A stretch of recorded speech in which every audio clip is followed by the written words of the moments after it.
கோவை சூலூர் கண்ணம்பாளையம் பகுதியில் 10 வயது சிறுமி கடத்தி படுகொலை செய்யப்பட்ட சம்பவம் மொத்த தமிழகத்தையும் உலுக்கி போட்டுள்ளது.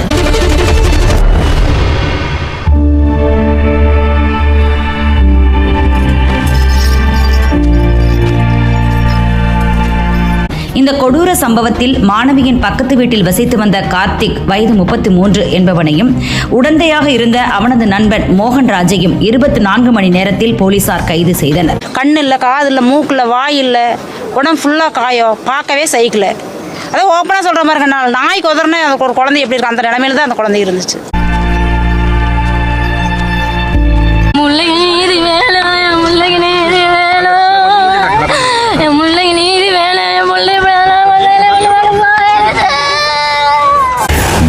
சாமி கும்பிடுற முறையே தப்பு.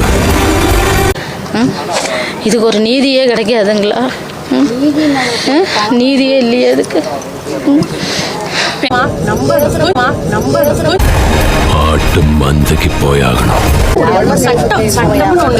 பொலிக்கடாவை பிடிச்சு தரன்னு இழுத்துட்டு வந்து அது மூஞ்சில தண்ணிய தெளிச்சா உடம்ப குலுக்கி ஒரு ஆட்டம் ஆடும் பாரு.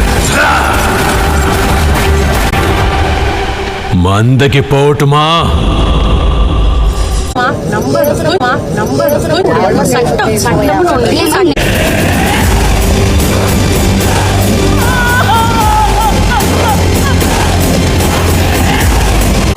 என்ன பண்ணுறோம் ஏது பண்ணுறோன்னு எங்களுக்கு ஏதாவது ஒரு இன்ஃபர்மேஷன் கொடுக்கணும், ஒரு தகவல் கொடுக்கணும்ல. எனக்கு இந்த டெண்டரை கொடுத்துருக்குறோம் அப்படின்னா எங்களுக்கு சொல்லணும்ல.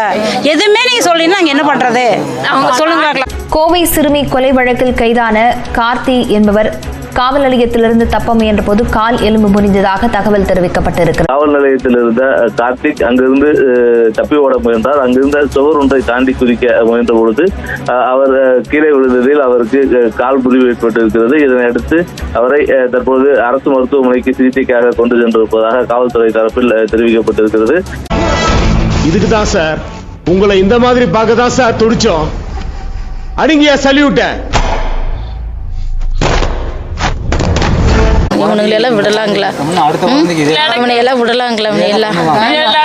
இவனையெல்லாம் கொல்லணும். அவன் உங்க உயிர் போற வரைக்கும்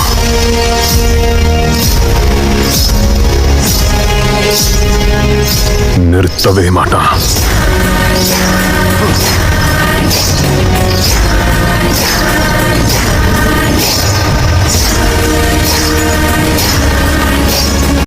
என்ன கொண்டு பாடுறா. எனக்கு ஏதாவது ஆச்சுன்னா உன்னை 100 மடங்கு அள வைப்பான். யார் அள வைக்கிறாங்கன்னு நாங்க பாத்துக்கிறோம்.